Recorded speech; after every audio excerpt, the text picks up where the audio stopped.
विनोदी अभिनेते टॅग करून त्यांची सगळी वाट लावून टाकतो आपण.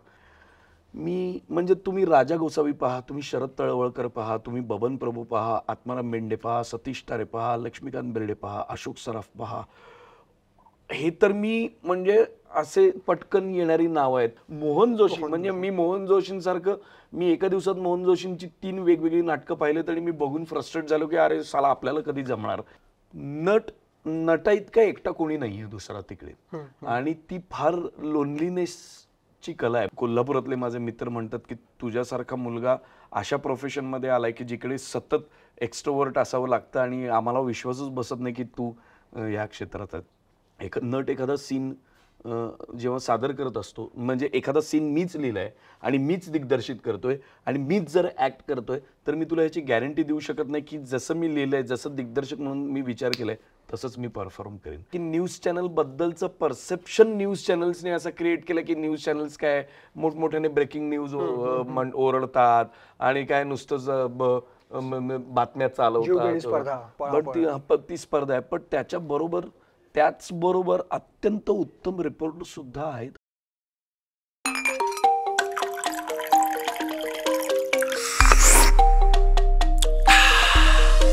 सुरू झाला बसण्याचा खेळ हा, मारू गप्पा गमती जमतीच्या, सुरू झाला खेळ गमतीचा खेळ. चला बसूया, चला बसूया, चला बसूया, बसूया बसूया, चला बसूया, चला बसूया, बसूया बसूया बसूया, गमती जमतीच्या गप्पा करूया. हॅलो हॅलो बरोबर. तू कसा आहेस? मस्त मस्त. काय चाललं? काय सिनेमांची कामं. कसं वाटलं आपला सेट? एकदम मस्त, छान. आणि सगळ्यात महत्वाचं आपल्या शोचं नाव चला बसूया. नाव कसं वाटलं? अरे बसायलाच पाहिजे. चहा प्यायला बसायचं. चहाच पिऊया, मी कुठे काय म्हणतोय. हॅलो गाईज, मी कपिल देशपांडे. आपला खास शो चला बसूयामध्ये तुम्हाला सगळ्यांचं खूप खूप स्वागत करतो. आपले प्रेझेंटर आहेत विश्वरंग प्रोडक्शन्स आणि ग्रीप पार्टनर आहेत हेमंत सुगंधी भंडार. आपल्यासोबतच असा एक पाहुणा असणार आहे की जो उत्तम अभिनेता आहे, लेखक आहे, दिग्दर्शक आहे. त्यामुळे भरपूर काही प्रियदर्शनकडनं आपल्याला जाणून घेण्यासारखं आहे. तर आपण त्याची गप्पा मारणार आहोत. जास्त वेळ मी घेणार नाही. प्रियदर्शन बसूया. येस प्लीज, चल प्लीज.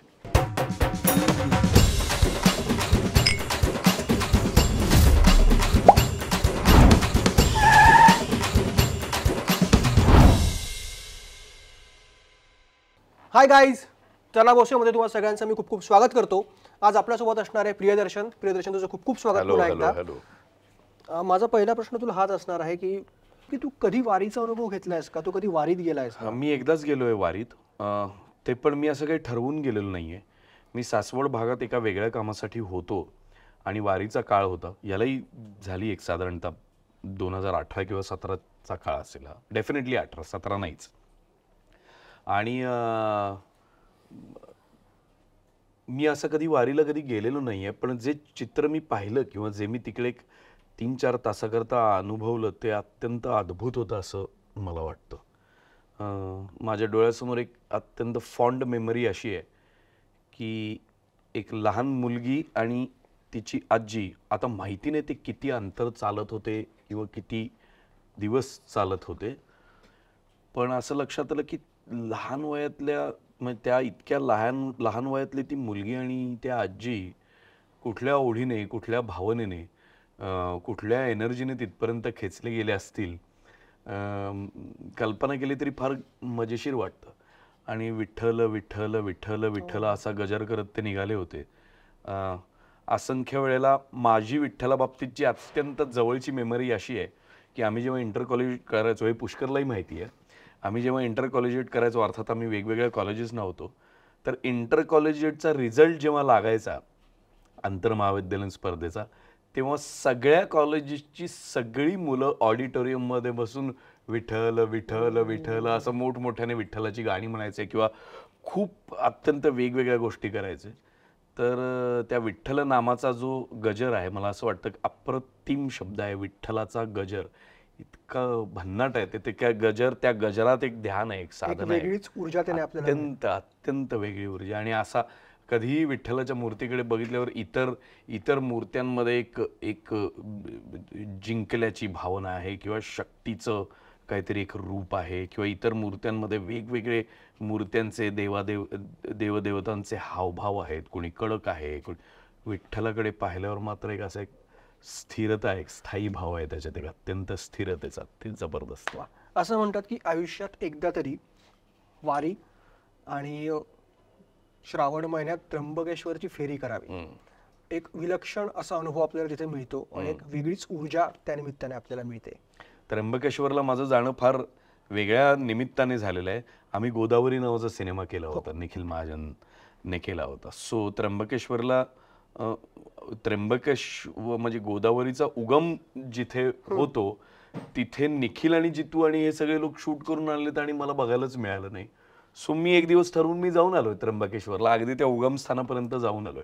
फारच काय तुला शब्दात सांगावं, शब्दात इथे. आणि विशेषतः तुम्ही उन्हाळ्यात जाल तर तेवढं ब्युटिफुल, तेवढं सुंदर नाही, पण तुम्ही नोव्हेंबर डिसेंबरच्या काळात जेव्हा जाल, जेव्हा पाऊस गेला असतो आणि सर्वत्र सगळीकडे हिरवगार असतं, अप्रतिम आहे, अप्रतिम म्हणजे अप्रतिम आहे. आणि गमतीचा भाग, फार गर्दी नाहीये तिकडे, त्यामुळे तुम्हाला जो स्वतःपुरता जो वेळ हवाय, जो सोलेस हवाय, जो आनंद हवाय, जो एकांत हवाय, तो पूर्णपणे मिळतो तिथे. मला एक तुला विचारायचं आहे, कारण तुझी पण सुरुवात एक पत्रकार म्हणून झाली होती आणि त्याच्यानंतर तू इंडस्ट्रीत आलास, लेखक, अभिनेता, दिग्दर्शक, तुला एक वलय मिळत गेलं, पण तू पण एक पत्रकार आहेस. तर हे कसं जुळून आलं? तुला कधी वाटलं की आपण आता फुल फ्लेज या क्षेत्राकडे वळावं? मी तुला खरं सांगतो, मी पत्रकार म्हणजे मी न्यूज चॅनलसाठी काम केलंय, पण मी काही पत्रकार नाही. मी त्याच्याकरता कसलंही ऑफिशियल शिक्षण घेतलं आणि मी स्वतःला पत्रकार म्हणवतही नाही. मी नाटक करत होतो, मी आंतरमहाविद्यालयीन स्पर्धा करत होतो. माझं एक जागोमन प्यारे नावाचं नाटक सिद्धार्थ बरोबर खूप गाजलं. मग त्यानंतर मी वेगवेगळ्या सिनेमांच्या कामात मी व्यस्त होतो. पण असा एक काळ आला की जिकडे माझ्याकडे ॲब्सोल्युटली काम नव्हतं आणि मला असं वाटलं की मी टेलिव्हिजन सुद्धा ट्राय करायला हरकत नाही, म्हणून मी ती नोकरी स्वीकारली.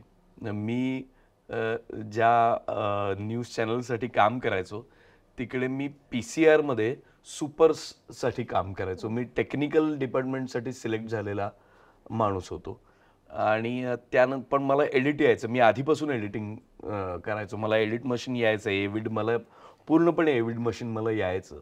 सो नंतर मला जसं लक्षात आलं तिथे त्यांनी मला एडिटला शिफ्ट केलं. मग नंतर त्यांना असं लक्षात आलं मी चांगलं शूट करू शकतो, मग त्यांनी मला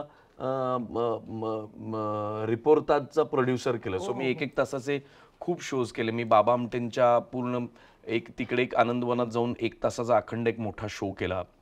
मी सोलापूरच्या नाट्य संमेलनाचा एक अखंड मोठा एक प्रॉपर 1-1 तासाचे 5 एपिसोड केले. जो 5 तासाचा एक अख्खा शो केला, जो 1 तासात मी डिवाइड केला. असे मी खूप सारे रिपोर्टाजना शोज केले. आणि त्यानंतर मला तिकडे असं सांगण्यात आलं, अरे तू नको इथे थांबूस, तू जाऊन सिनेमा कर, तेच तुला करणं गरजेचं. कोणी सांगितलं? निखिल वागळेंनी सांगितलं. आणि त्या निखिल वागळेंनी म्हणजे मला त्याच्यातून एक दुसरी बाजू सुद्धा अशी सांगायची आहे की आम्ही जेव्हा इंटरव्ह्यू देतो तेव्हा इंटरव्ह्यूच्या मागे काय चाललेलं असतं, ती जर्नलिझमची ती बाजू काय आहे, ती मला अत्यंत जवळून बघायला मिळाली. आणि इतका टफ जॉब आहे, इतका टफ जॉब आहे, इतक्या गोष्टी इन्व्हॉल्ड आहेत त्यात की मी असं ऑडियन्सला शब्दात सांगू शकत नाही की आपलं काय आहे की न्यूज चॅनल बद्दलचं परसेप्शन न्यूज चॅनल्सने असं क्रिएट केलं की न्यूज चॅनल्स काय मोठमोठ्याने ब्रेकिंग न्यूज ओरडतात आणि काय नुसतंच बातम्या चालवतात, ती स्पर्धा आहे. पण त्याचबरोबर अत्यंत उत्तम रिपोर्टर सुद्धा आहेत, अत्यंत उत्तम जर्नलिस्ट आहेत, अत्यंत उत्तम रिसर्च करणारे लोक आहेत. खूप सारं चांगलं सुद्धा काम चालू आहे जर्नलिझममध्ये. मी असं कधीच त्याच्याकडे असं बघत नाही की हे काय असं काय दाखवतात किंवा असं काय चाललंय. There is a good side to it. ती फक्त चांगली बाजू पटकन लोकांच्या समोर येत नाही, नाहीतर आपला चौथा स्तंभ आहे जर्नलिझम आणि लोक ग्रेट काम करत आहेत. त्यामुळे मी आजपर्यंत मी जिकडे काम केलं त्यातल्या कुठल्याही जर्नलिस्टला आजपर्यंत मी कधीही असं सांगितलं नाही आहे, भले मग एंटरटेनमेंट जर्नलिझम असो, स्पोर्ट्स असो, पॉलिटिकल जर्नलिझम असो किंवा रिपोर्टर्स असो किंवा कुठलंही जर्नलिझम असो, मी एकही माझ्या पत्रकार मित्राला फोन करून असं सांगितलेलं नाही की माझं असं असं येतंय तर जरा मला प्रसिद्धी दे ना, मला जरा तुझ्या चॅनलवर बोलव ना, माझं जरा पुढे पुढे करणार आहे, आपली एवढी मैत्री. हे मी कधी करत तर मैत्रीत करू शकतो, पण मी ते करत अशासाठी नाही की मला इतका भयंकर रिस्पेक्ट आहे त्या फील्डबद्दल, आणि तो रिस्पेक्ट निखिल सरांमुळे द्विगुणित झालाय. फार मोठी शिकवण आहे त्यांची, ती फार मोठी शिदोरी आहे माझ्या हातात, त्यामुळे मी ते कधी त्याचा दुरुपयोग करणार नाही अजिबात. घेतो ना. Yes, thank you. बरं, मला सांग, जेव्हा चॅनलमधून बाहेर पडून पूर्ण वेळ तू सिनेसृष्टीकडे वळलास आणि त्याच्यानंतर जेव्हा तू तुझ्या कुठल्या सिनेमाच्या निमित्ताने पुन्हा एकदा चॅनलमध्ये गेला होतास, म्हणजे तिथलं एक एम्प्लॉय ते एक सेलिब्रिटी, हा जो प्रवास असेल, तर तेव्हा तुझी भावना काय होती? फार वॉर्मली, अत्यंत प्रेमाने लोक ग्रीट करतात आणि मलाही अत्यंत प्रेमाने जायला आवडतं. असे कितीतरी कॅमेरामन आहेत, एस्पेशली कॅमेरामन, बिकॉज काय होतं की रिपोर्टर आपल्याला रिपोर्टिंग करताना दिसतो, ऑडियन्सला कॅमेरामन माहिती नाही आहेत कोण आहेत काय आहेत, पण ते तर माझे अत्यंत जवळचे मित्र आहेत.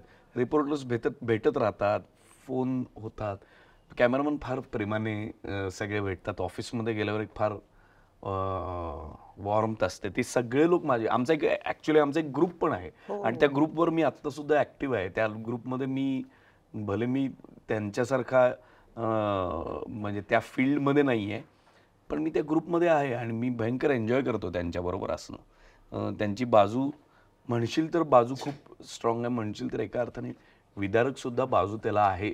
जो स्ट्रगल आहे त्यांचा किंवा जी स्पर्धा आहे त्या स्पर्धेत भयंकर चेष्टेचं काम नाहीये ते, अजिबात चेष्टेचं, भयंकर स्पर्धा आहे. आणि आपल्याला माहिती नाहीये की रिपोर्टर्स आणि एस्पेशली कॅमेरामन्सना कुठल्या परिस्थितीत आणि कुठे आणि कसं जाऊन शूट करावं लागतं. 26/11चा जेव्हा हमला झाला, कसाबचा जेव्हा हमला झाला, तेव्हा मी IBN लोकमतच्या न्यूज रूममध्ये होतो आणि मी 3 दिवस ऑफिसला होतो तिकडे. मी 3 दिवस गेलो नाही, त्यामुळे माझ्याकडे असा जॉब होता की जे लोक ऑन फील्ड रिपोर्टिंग करतायत किंवा ऑन फील्ड ज्या गोष्टी होतात त्यांना लॉजिस्टिक किंवा फूड किंवा काही गोष्टी पुरवण्याचं काम सुद्धा त्या काळात केलेलं आहे, कारण लोक 3-3 दिवस घरीच गेलेले नव्हते. आणि अशा बऱ्याच घटनांच्या वेळेस घडलेल्या. हो, अगदी म्हणजे IBNचं आता मी नाव घेणं कितपत उचित आहे मला माहिती नाही, पण ऑफिस फोडलं होतं तेव्हा सुद्धा मी तिकडे हजर होतो. सो मला माहिती आहे की कॅमेरामन्सने आणि या लोकांनी, ह्या सगळ्या स्टाफने जर्नलिझमची बाजू धरण्यासाठी तिकडे किती आणि काय काय गोष्टी केलेल्या असतात. म्हणजे मला अजूनही आठवतं जेव्हा टाइमपास 2ची अनाउन्समेंट झाली, फिल्म रिलीज, तुझं गाणं रिलीज झालं होतं पहिलं, तर मी तेव्हा झी 24 तासला होतो आणि ते आमच्या शोमध्ये गाणं मी हे केलं, तर इकडे जे लोकांचं होते की अरे हा आपला पत्रकार होता आणि बघ आता किती चर्चा होत गेली. आणि खऱ्या अर्थाने जर आपण असं म्हटलं की टाइमपास 2 तुझ्यासाठी टर्निंग पॉईंट ठरला. डेफिनेटली. त्याच्या आधी मी खूप टेलिव्हिजन करत होतो, त्याच्या आधी मी फुबाई फूचे 2-3 सीझन्स केले होते. मी खरं तर मी खूप काळ, म्हणजे मला असं वाटतं 2002 पासून ते 2013 पर्यंत अगदी मी नाटकात अधिक रमलेलो होतो. नाटक म्हणजे सिनेमा मी करतच होतो, पण मी ॲक्टिव्हली सिनेमा करत नव्हतो. टाइमपास 1 मी लिहिला आणि टाइमपास 2 साठी रवीने मला सिलेक्ट केलं, तर definitely it is turning point. त्याला तू दुसरा शब्दच नाही, आणि तिथून तर सगळंच बदललं. म्हणजे टाइमपास 1 साठी तू लेखक म्हणून काम केलं होतं आणि जेव्हा रवी दादाने तुला ऑफर केली की टाइमपास 2चा माझा दगडू तूच, तुझी रिॲक्शन काय होती? तुला काय? मला ह्याचा थोडासा अंदाज होता. मला अंदाज अशासाठी होता की प्रथमेश परबचं जेव्हा वर्कशॉप व्हायचं, प्रथमेश आणि केतकी किंवा मनमीत असायचा किंवा या सगळ्यांचं जेव्हा वर्कशॉप असायचं, त्या वर्कशॉप मधला मी एक मेजर भाग होतो, कारण मी सिनेमा लिहिला होता आणि सिनेमा लिहिल्यानंतर तो एका विशिष्ट पद्धतीने, काय आपण म्हणू, विशिष्ट पद्धतीने ते जर म्हटलं गेलं तर कदाचित त्यातली गंमत बाहेर येऊ शकते, असं सगळं होतं. सो मी त्या मुलांबरोबर कंटिन्युअसली वर्कशॉप घेत होतो. कंटिन्युअसली म्हणजे असं काही रिगरस वर्कशॉप नव्हतं असं काही, पण असं म्हणू शकतोस एक आठवडाभर मी त्यांच्यासोबत होतो आणि त्यांची कॅरेक्टर्स फ्लॅश आउट करणं किंवा त्या गोष्टीत त्यातले न्यूएन्सेस सगळे लक्षात घेऊन त्यांच्याकडनं ते येते की नाही याच्यावर मी लक्ष ठेवून होतो. ते कदाचित रवीने पाहिलं असावं आणि म्हणून रवीला तो कॉन्फिडन्स असावा की मी ते करू शकेन. कारण प्रथमेश, मला अगदी प्रोफाऊंडली असं आठवतं की मी प्रथमेशला असं म्हणालो की तू भेटला म्हणतोयस, तर मला भेटला अपेक्षित नाही, मला भ्याटला अपेक्षित आहे. सो ह्या प्रोनाऊन्सिएशन मधले जे काही छोटे मोठे ते कदाचित रवी ऑब्झर्व करत असावं, त्यामुळे त्याने ते सिलेक्ट केलं असावं. पण थँक्स टू रवी मला तो सिनेमा मिळाला, आणि एस्पेशली रायटिंगला मिळाला, म्हणून 2 मला मिळाला, आणि म्हणून 3 झाला. लेखन, अभिनय, दिग्दर्शन तिघं बाजू तू समर्थपणे सांभाळतोस. मला एक विचारायचं आहे की याच्यातली तुला सगळ्यात अवघड गोष्ट कुठली वाटते? मला असं वाटतं तरी पण अभिनयच अवघड आहे सगळ्यात. म्हणजे बऱ्यापैकी मी काय एकटा लेखन, दिग्दर्शन आणि अभिनय करत नाही, बरेचसे नट हे करतात, पण तरीही अभिनय अवघड आहे. लेखनाला काय, लेखन केल्यानंतर एक मदतीचा हात मित्रमैत्रिणींकडून मी कुठेतरी बाउन्स करू शकतो. लोक मला काही ना काहीतरी सांगू शकतात की हे योग्य होतंय किंवा हे योग्य होत नाही, व्हॉट एव्हर इट इज. दिग्दर्शनासाठी माझ्याकडे अखंड टीम आहे आणि माझ्याकडे भरपूर वेळ आहे. जसा लेखनासाठी म्हणजे मी दिग्दर्शन पण बऱ्यापैकी वेळ घेऊन करतो, मला घाईघाईत सिनेमा करता येत नाही, आणि खूप सारे डिपार्टमेंट्स मिळून एक सिनेमा तयार होतो. इव्हेंच्युअली तो दिग्दर्शकाच्या नावावर लागतो कारण ती हायरार्की आहे, पण from your spot to your producer हे सगळे लोक जर एकत्र येत नाहीत तर त्या दिग्दर्शकाचा सिनेमा होणं डिफिकल्ट आहे, आणि परत चांगला सिनेमा होणं डिफिकल्ट आहे. पण अभिनय अशी गोष्ट आहे की रंगमंचावर किंवा कॅमेऱ्यासमोर किंवा कुठेही, म्हणजे तू वेब सिरीज किंवा तू कुठलंही मीडियम, टेलिव्हिजन समोर, नटा इतका एकटा कोणी नाहीये दुसरा तिकडे, आणि ती फार लोनलीनेसची कला आहे. म्हणजे तुम्ही लोकांमध्ये आहात तरी तुम्हाला भयंकर लोनली असावं लागतं, तुम्हाला तुमचं काम करावं लागतं, तुम्हाला ह्याची काळजी करून चालत नाही की माझ्या आसपास किती लोक आहेत आणि काय आहेत, आणि तो लोनलीनेस तुम्हाला नट म्हणून कमवावा लागतो. इतकं इझी नाही आहे ते. नट एखादा सीन जेव्हा सादर करत असतो, म्हणजे एखादा सीन मीच लिहिलाय आणि मीच दिग्दर्शित करतोय आणि मीच जर ऍक्ट करतोय, तर मी तुला ह्याची गॅरंटी देऊ शकत नाही की जसं मी लिहिलंय, जसं दिग्दर्शक म्हणून मी विचार केलाय तसंच मी परफॉर्म करेन आणि ते त्या टेकला तसंच होईल याची मी पण गॅरंटी देऊ शकत नाही तुला. It is about understanding it, की ते मी किती इंटरेस्टिंगली अंडरस्टँड करतोय ऍक्टर म्हणून. भले मी ते लिहिलं असेल आणि भले मी ते डिरेक्ट करत असेल तरी ते डिफिकल्ट आहे. ऍक्टिंग इतकं मला असं वाटतं की लोकांसमोर सादर होणार तरीही तुम्हाला अत्यंत एकलकोंड करणारं दुसरं प्रोफेशन नाहीये. जसं तू आता मगाशी म्हटलास की बऱ्याचदा असं होतं की फटाफट फिल्म हे करा, अनाऊन्स करा, रिलीज, आणि लगेच रिलीज पण होते. बऱ्याचदा समजा ह्या महिन्यात फिल्म अनाऊन्स केली, 2 महिन्यात ती रिलीज झालेली असते, पण तुझ्या बाबतीत उलट आहे, कारण काही महिन्यांपूर्वी तू एक मोठी तुझा ड्रीम प्रोजेक्ट अनाऊन्स केला आहे, त्याच्यावरती काम सुरू आहे आणि पूर्ण वेळ घेऊन ते तू करतोयस. तर मला त्या प्रोजेक्टबद्दल ऐकायला आवडेल, आणि खरोखर ही प्रोसेस सगळ्यांनी जर का पाळली तर नक्कीच काहीतरी उत्तम आपल्याला कंटेंट मिळेल. मी काटाकीर नावाची एक फिल्म करतोय, मी आणि नीरज शिरवईकरने ती लिहिली आहे.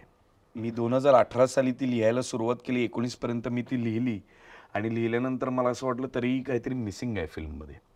मग मी नीरजला अप्रोच केलं आणि नीरजने इनपुट्स दिल्यावर मी नीरजला असं म्हणालो की तू फक्त बाउन्सिंग बॉल म्हणून राहू नकोस. It would be really unfair with you की तू फक्त एक माझा बाउन्सिंग बॉल आणि मी तुझ्याकडनं आयडियाज घेतो आणि मी सिनेमा करतोय, तर तू ऑफिशियली रायटर म्हणून जॉईन हो. सो आमचे जे प्रोड्युसर्स आहेत, मी आधी त्यांचे आभार मानतो की ते इतके मी नशीबवान समजतो की मला इतके अफलातून प्रोड्युसर्स मिळाले.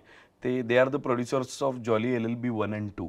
आता ते 3 करतात. They are the producers of महाराणी, पूर्ण 3 seasons. They are the producers of चुंबक नावाची फिल्म ज्यात स्वानंद किरणना नॅशनल अवॉर्ड मिळाला, आणि ते फक्त फिल्म प्रोडक्शन करतात, त्यांचा दुसरा बिझनेस नाही आहे काही. आणि ते मला असं म्हणाले की नाही, ही फिल्म तू आम्हाला तुझ्याबरोबर करायची आणि तुझ्याबरोबरच करायची, take whatever time you want. आणि मी वेळ घेत गेलो आणि अनफॉर्च्युनेटली कोविड आला. सो कोविडमध्येही 2 वर्ष गेली. सो रायटिंग प्रोसेसमध्येच फिल्म 3-3.5 वर्ष गेली, पण त्याच्यानंतरही मी घाई केली नाही. 21 मध्ये 22 मध्ये मी त्याचं ॲब्सल्यूट प्री प्रोडक्शन केलं. देन जिओ जॉईन्ड इन आणि जिओला फिल्म आवडली. So it is Jio's film now. After मला असं वाटतं बाई पण भारी देवानंतर त्यांनी साईन केलेल्या 3 फिल्म्सपैकी माझी एक फिल्म होती. आणि मी 8-9 महिन्यांचं प्री प्रोडक्शन केलं. मी जवळजवळ मराठी फिल्मसाठी 49 डेजचं शूटिंग केलेलं आहे. So I am really looking forward to it. मी खूप मेहनत घेऊन ती फिल्म केली. अगदी सांगायचं झालं तर मी गेल्या 2-2.5 वर्षात मी जवळजवळ 6 ते 7 सिनेमे नाकारले आहेत या फिल्मसाठी. मी 7 एक सिनेमांना मी जमेल तेवढं जितकं क्रंच करून मला त्यातल्यात एखादा सिनेमा करता येईल असं मी केलंय. पण मला डेफिनेटली माहिती आहे मी 5 ते 7 सिनेमांना असं म्हटलं की अरे नाही रे मी आता अडकलोय आणि मी आता ह्या फिल्मवर कॉन्सन्ट्रेट केलंय. सो मी खूप सॅक्रिफाईस पण केलं या फिल्मसाठी.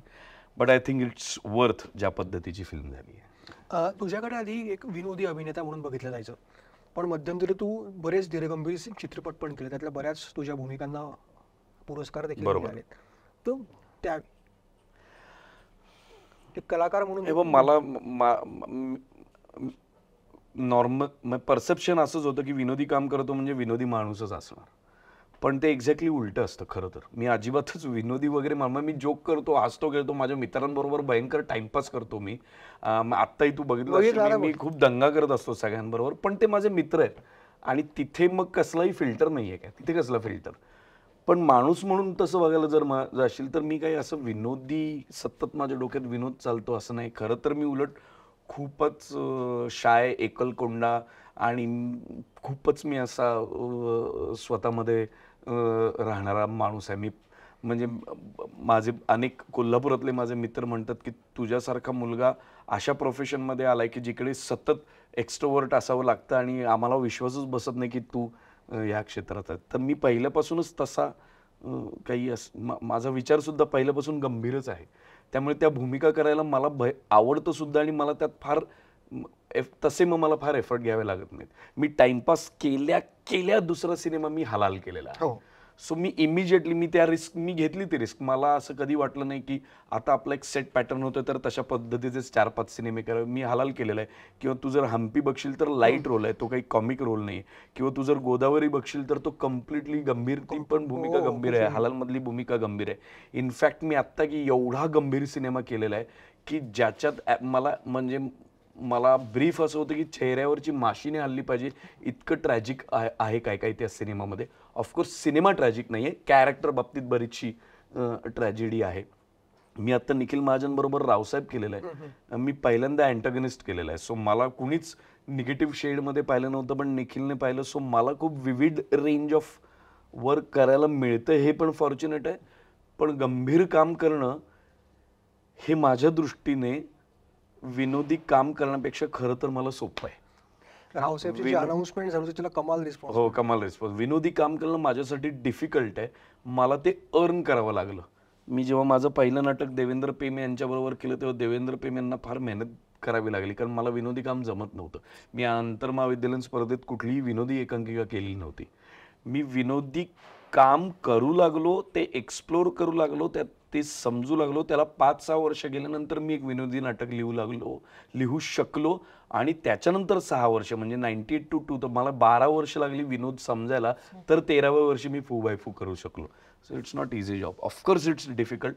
पण ज्यांना विनोदी काम करता येतं असं म्हणजे ज्यांच्याकडे तो स्पार्क आहे, मला भयंकर हेवा पण वाटतो की it is beyond your imagination की काय मेहनत करून ते तिथपर्यंत आलेले आहेत. असं वाटतं की विनोद करणं खूप सोपं असतं, पण खरं बघायला गेलं तर विनोदी भूमिका करणं सगळ्यात कठीण टास्क असतो.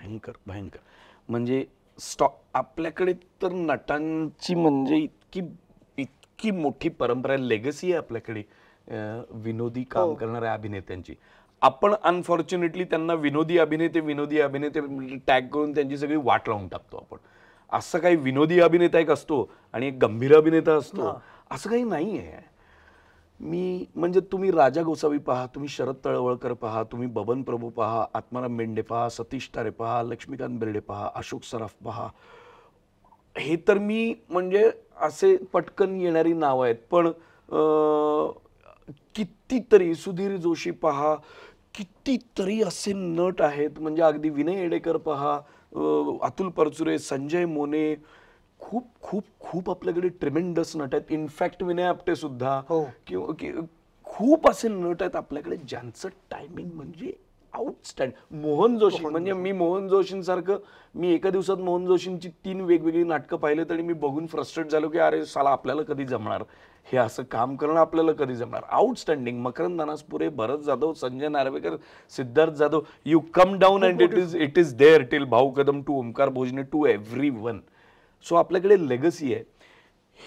हे काम करताना एक मोठं उदाहरण आहे आपल्यासमोर, आपल्या डोळ्यासमोर एक फार मोठं उदाहरण आहे की ही नटमंडळी जे विनोदी काम करण्यात प्रोफाऊंड आहेत किंवा ज्यांची हुकूमत आहे विनोदी काम करण्यात, हे नट जेव्हा इतर काम करतात, प्रशांत दामले सुद्धा, तेव्हा खंतही वाटतं की ऑडियन्स पण त्यांना तितक्या पटकन स्वीकारत नाहीत तशा भूमिकांमध्ये, गंभीर प्रकृतीच्या भूमिकांमध्ये.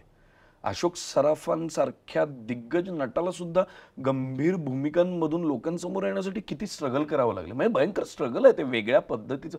त्यांनी एक अनधिकृत नावाचं नाटक केलं, अशोक केलं होतं, अप्रतिम काम केलं होतं.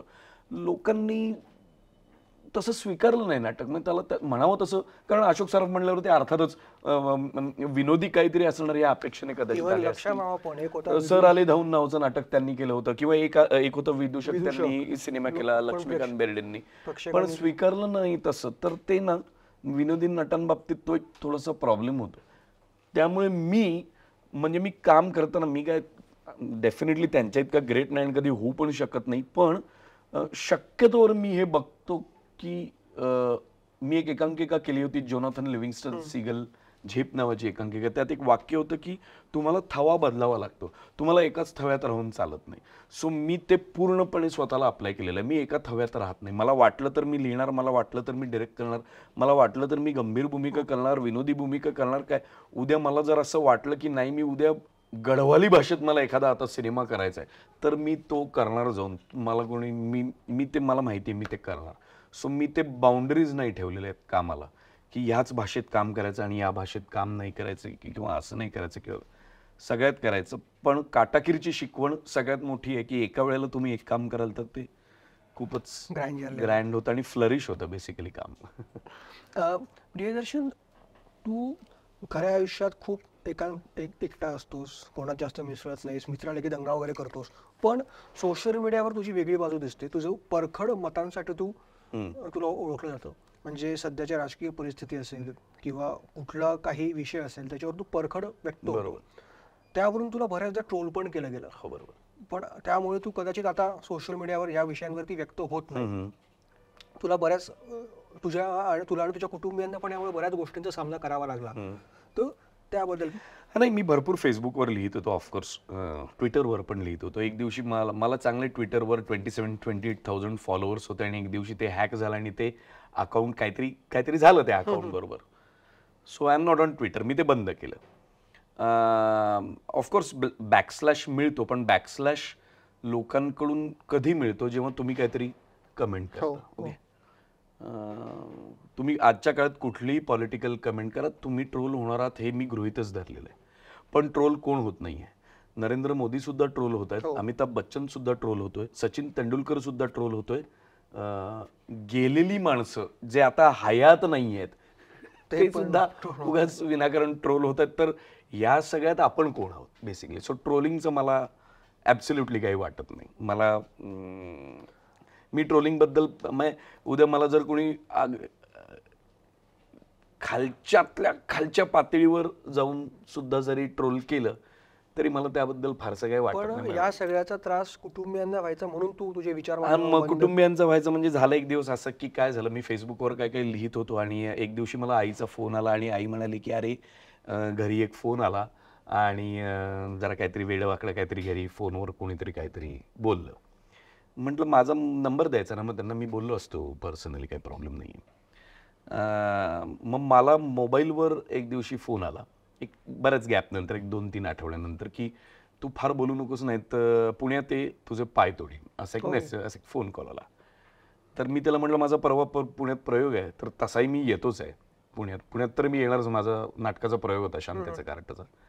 म्हटलं ठीक आहे, पाय तोडलंस तर मी व्हीलचेअरमध्ये बसून करेन नाटक, काय जे काय असेल ते, पण बघूया म्हटलं तिथे काय. असं कोणी आलं नाही, असं काही झालंही नाही. पण आईने मला असं वाटतं त्याचा बऱ्यापैकी धसका घेतला असावा.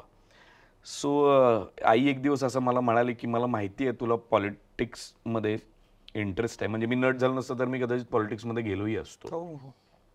अगदी मी भारतीय विद्यार्थी सेनेसाठी रुपारेलमधनं काम केलेलं आहे, मायकल जॅक्सन शोसाठी मी रुपारेलमधनं काम केलेलं आहे, मी राजसाहेबांसाठी रुपारेलमधनं छोटं मोठं बरंचसं काम केलेलं आहे, मी GS नाही झालो पण मी कल्चरल सेक्रेटरी राहिलेलो आहे कॉलेजचं. So I was politically quite active in college. Anyways, all said and done. आईने मला असं सांगितलं की तू चांगला नट हो, लेखक हो, दिग्दर्शक हो, पण तू हे करू नकोस. आणि माझ्या घरी असं आहे की माझ्या घरी आजपर्यंत मला कसल्याही आणि कुठल्याही बंधनात मला घरच्यांनी अडकवलेलं नाही. मला या क्षेत्रात यायचं होतं, ते हो म्हणाले. मी म्हटलं मी फक्त BA पर्यंत शिकणार, ते हो म्हणाले. मी म्हटलं मी 10वी नंतर कोल्हापूर सोडणार, मुंबईत येणार, माझं मी बघणार, ते हो म्हणाले. मी त्यांना सांगितलं मला आवडत्या मुलीबरोबरच मी लग्न करणार, ते हो म्हणाले. मी म्हणालो मी अशा पद्धतीने जगणार. त्यांनी मला कसल्याही कुठल्याही पद्धतीने कसलीही बंधनं कधीही घातली नाहीत. सो त्यांनी समोरून जर मला एक गोष्ट सांगितली आहे, पहिल्यांदा असं झालं की त्याच्यावर एवढी घरात एक आई बरोबर माझी एक चर्चा झाली की जिथे पहिल्यांदा त्यांनी सांगितलं की हे तू करू नकोस. सो मला असं वाटलं I should respect that. So I am not on Facebook now. मी गेले 4 वर्ष फेसबुकवर नाही आहे, 3 वर्ष फेसबुकवर नाही आहे. मी ट्विटरवर आहे, पण आता माझे 27,000 फॉलोअर्स 47वर आहेत.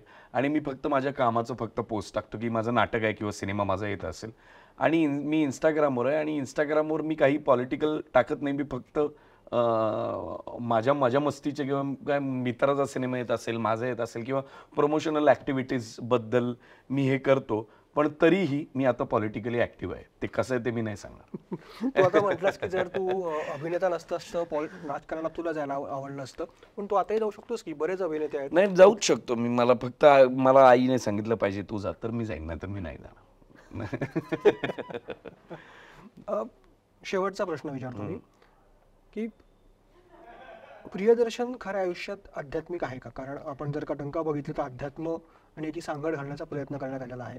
तर प्रियदर्शन खऱ्या आयुष्यात आध्यात्मिक? हो, भरपूर. अध्यात्म असं म्हणता येणार नाही, पण खूप मला पुस्तकं वाचायची बऱ्यापैकी आवड असल्यामुळे, म्हणजे खूप फिरोशियस रीडर नाही आहे मी. आणि शूटिंग्स आणि याच्यामुळे थोडा हल्ली जमेल तसं वाचन. खरं तर जमेल तसं वाचन ही टर्म पण बरोबर नाही, वाचलं पाहिजे तरी. पण मी आता जमेल तसं वाचन या कॅटेगरीत आलेलो आहे अनफॉर्च्युनेटली. पण मी खूप कमी वयात, मी 10वी पासूनच खूप एकटा, म्हणजे मी मुंबईत जवळजवळ लग्न होईपर्यंत मी एक 11-12 वर्ष मी मुंबईत एकटाच होतो. त्यामुळे त्या एकटेपणात मी खूप सारी पुस्तकं आणि हे सगळं वाचलेलं आहे. माझ्या संपर्कात चेतन दातार, माझ्या संपर्कात पंडित सत्यदेव दुबे थोड्या काळाकरता आले, माझ्या संपर्कात रुपारेल कॉलेज आलं, NCPAची लायब्ररी आली, एशियाटिक लायब्ररी आली, दादरची लायब्ररी आली. सो मी खूप वाचत होतो आणि त्या वाचनातून फिलॉसॉफीची आवड, मला असं वाटतं, मला फिलॉसॉफी या विषयाबद्दल मला खूप ॲट्रॅक्शन वाटू लागलं. पण माझा तो ऑब्झर्वेशन असं आहे की माणूस जेव्हा अडचणीत असतो आणि त्याला जेव्हा मार्ग सापडत नाही आणि जेव्हा अडचणीचा काळ येतो तेव्हा तो माणूस फिलॉसॉफीकडे वळतो. आणि अडचणीच्या काळातून माणूस बाहेर आला आणि सगळं नीट सुरळीत सुरू झालं की तो म्हणतो अरे काय नसतं रे फिलॉसॉफी वगैरे, तुम्हाला करावं लागतं ते, असं तुम्हाला तुमच्यात काहीतरी असावं लागतं. तर मला त्याचं खूप हसू येतं मग की जी माणसं मी अनकॉन्फिडंट पाहतो आणि मग जे फिलॉसॉफी पकडतात आणि जेव्हा त्यांच्या आयुष्यात सगळं भलं होऊ लागतं तेव्हा ते फिलॉसॉफीला सोडून देतात. तर तसं मी नाही करत. मी बऱ्यापैकी ओशो वाचलेला आहे. मी खूप प्रोफाऊंडली ओशो वाचलेला आहे आणि मला त्यांचे विचार थोड्याफार प्रमाणात पटतात सुद्धा, काही पटत सुद्धा नाहीत. पण दॅट डझंट मीन की मी ते अवे करतो माझ्यापासून. पण फिलॉसॉफी असावी कुणाला, म्हणजे कुणाचीही फिलॉसॉफी माणसाला एक छान आधार देऊ शकते, एक चांगला माणूस बनवू शकते, या मताचा मी आहे. फिलॉसॉफी आणि सायकोलॉजी या 2 गोष्टी माणसाला नक्कीच चांगलं बनवू शकतात. थँक्यू प्रियदर्शन. एक फक्त सध्याच्या राजकीय परिस्थितीवर तुझं मत काय, जे सध्या सुरू आहे देशात, महाराष्ट्रात? आणि काही राजकीय परिस्थितीबद्दल मत असं जर म्हणशील तर एक तर एकमत नाही त्यामुळे माझ्या एकमत, पण एक मत जे द्यायचं आहे त्याच्या बाबतीत मला असं वाटतं सजगता निर्माण झालेली आहे, पण ती अजून व्हायला हवी. विदारक आहे परिस्थिती असं मला वाटतं. कोणीच कोणाचे नाही आहेत अशी एक भावना आहे. कोणीच कोणाचे होतील का ह्याच्या बाबतीत संशय आहे. आणि लोकांसाठी बेसिक आणि चांगलं काम तरी व्हावं अशी एक अशी एक छोटीशी अपेक्षा असते की लोकांना पाणी मिळावं, लोकांना छत मिळावं, लोकांना चांगलं खायला मिळावं, पायाभूत सोयी एवढं तरी आपण आता खूप करायला पाहिजे. मुंबईत राहून भयंकर सुखात जगतोय मी, सुखी आहोत. जे मुंबई की 24 तास वीज आहे, पाणी आहे, जाणे येण्याची साधनं आहेत, कॅपिटल सिटी आहे, आर्थिक राजधानी आहे देशाची, पैसा आहे, सगळं छान, म्हणजे खरंच आहे. तिथून बाहेर पडल्यानंतर खरं लक्षात येतं की काय करायला पाहिजे आणि काय असायला हवं. तर ह्या सुविधा तरी त्या जनतेला मिळायला पाहिजेत. बाकी हे बघा, असं कधीच होणार नाहीये की एक आयडियल सिच्युएशन निर्माण झाली आणि आपण सिनेमात कसं दाखवतो की आणि सगळे छान झाले and everything and they lived happily ever after. तर अशी परिस्थिती कधीच येणार नाही, अशी परिस्थिती कधी येऊच शकणार नाही, कारण दॅट इज लाईफ, ते जगणं आहे आपलं. पण at the same time at least या बेसिक गोष्टी तरी सामान्य माणसाला मिळाव्यात. सामान्य माणूस, मी अशासाठी म्हणतोय की डेफिनेटली सामान्य माणसापेक्षा मला प्रसिद्धी जास्त मिळते आहे, मला पैसे जास्त मिळत आहेत, मला एक्सपोजर जास्त मिळत आहे, मला प्रेफरन्स सगळीकडे जास्त मिळतो, नटांना मिळतो सगळीकडे, किंवा या इंडस्ट्रीतल्या लोकांना, जे सामान्य माणसांना कदाचित मिळत नाही. मी तुला एक जस्ट समअप करण्यासाठी सांगतो, मी जेव्हा एखाद्या ठिकाणी शॉर्ट्स आणि टी शर्ट घालून ॲक्टिवावर एखाद्या मोपेडवर एखाद्या ठिकाणी जातो, तेव्हा तिथला वॉचमन मला वेगळ्या पद्धतीने ट्रीट करतो. आणि जेव्हा मी माझी चकचकीत कडक कार आणि माझा ड्रायव्हर घेऊन जेव्हा एका ठिकाणी जातो, तेव्हा तिकडे मला वेगळं ट्रीट केलं जातं. एकाच ठिकाणी मला वेगळं ट्रीट केलं जातं, कम्प्लिटली वेगळं ट्रीट केलं जातं. तर ते जे मी येतोय बाईकवरनं, ते सामान्य माणसाचं जगणं आहे आज, निदान ते तरी बदलावं असं मला खूप खूप खूप आतून आणि मनापासून वाटतं. आणि म्हणून मला असं वाटतं की त्या कामासाठी तरी थोडासा तरी आपला राजकीय सेन्स चांगला असला पाहिजे, बेसिक गोष्टींसाठी. मग कोणाला तरी नीट पाणी मिळावं एवढं तरी आपल्याला काम करता आलं पाहिजे, बस खूप आहे. क्या बात आहे, क्या खूप मस्त विचार मांडले प्रियदर्शन तू. थँक्यू. आणि थँक्यू सो मच तू आलास. एक छोटीशी भेट आहे तुला आमच्याकडनं. अरे, आमचे गिफ्ट पार्टनर आहेत हेमंत सुगंध भंडार, हे त्यांच्याकडनं एक छोटीशी भेट. Oh thank you so much, sweet, thank you thank you. बघू शकतो, परफ्यूम आहे, अत्तर आहे. वा वा वा वा, हे भरतो पैशांनी लवकर. वा वा वा वा, thank you so much. Oh nice.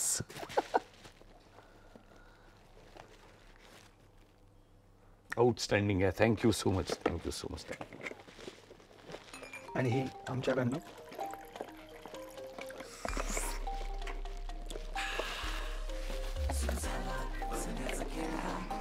अरे थँक्यू,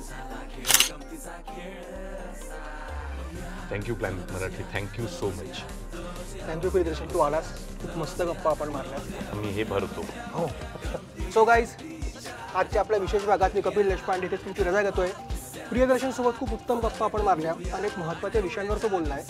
तर असंच पुढच्याही भागात एक उत्तम सेलिब्रिटी आपल्यासोबत असणार आहे आणि आपण त्याच्याकडनं असेच काही किस्से, काही गोष्टी जाणून घेणार आहोत. So thank you so much. Thank you.